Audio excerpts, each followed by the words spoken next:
Hey everyone, welcome back to Biambition. In this video, I'll show you how to add a table in Microsoft Word. Tables are great for organizing information to rows and columns, so let's get started. Step 1. First, open the Word document where you want to insert a table, which I already have right here. Step 2. At the top of the screen, click the Insert tab. Step 3. Click Table, then drag your mouse over the grid to choose how many rows and columns you want.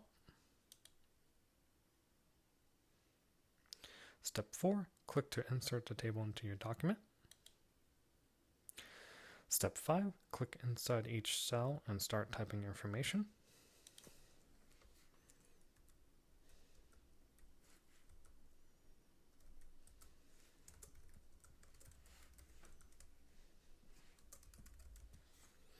And that's how you add a table in Microsoft Word.